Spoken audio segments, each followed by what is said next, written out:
great job of intimidating. People do, some criminals, or even criminal families. There's whole there's organizations of criminals, whole families that are criminals that are doing criminal acts, each individually.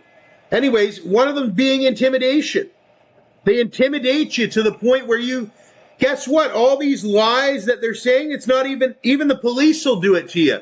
They're so organized, it's been going on for so long that even the officials are going with it.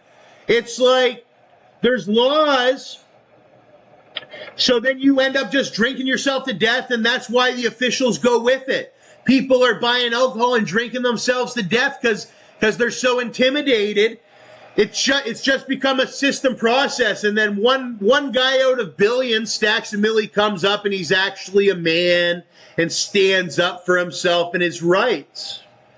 And then the majority are either homeless, drinking, or wondering why they don't have it.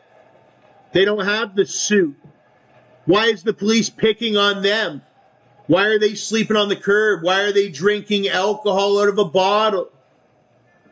You know, all that. I've already said that. We've passed that. Yeah, I'm Bruce County Housing Family. Now, I don't have control over properties. But I do have control over properties. Yes, I do, but I don't have control as such to other ones. I have control only of my I have control of my own unit's property. And I also have control of, say, my personal, like my vehicle and my mailbox.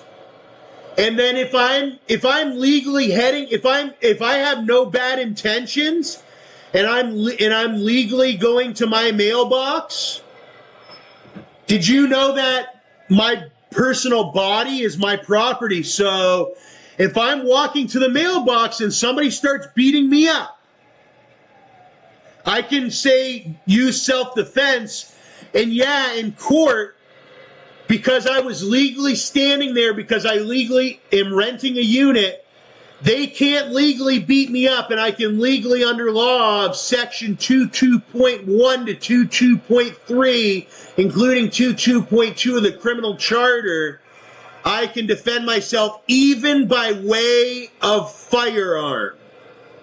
So then when that becomes legally clear, there's no more arrests or nothing. The police they wasted their time. They were unclear. They didn't know there was a section 22.2 of the Charter of Rights and Freedoms to when I can even use a firearm. Now, did you know that under the court of law, this is a separate charge now, if my firearm was not a PAL licensed firearm and I used it, I would not be charged with murder. I would only be charged with possession of a prohibited weapon, and I would be charged with maybe discharging the prohibited weapon. But under the self-defense law, it would be then dropped. So that would be your main charge that would put you in prison for life, would be murder, but that would be dropped under the law of self-defense. But I would probably be only convicted, say I was the owner of a prohibited weapon, I would only be then thus convicted under the law of the prohibited possession and all that, which would only be maybe 5 years.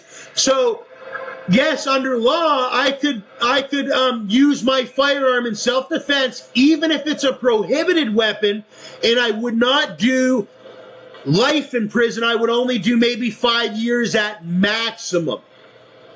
So that's now clear.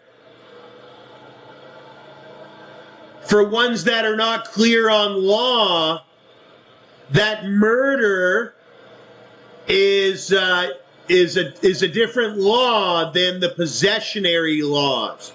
Possessionary law is a different law than a self-defense when it comes to lethality or action or whatever that's taken to defend yourself. So that's one thing that people needed to clear out because they didn't understand how I didn't do any time virtually for my self-defense, even though I got charged with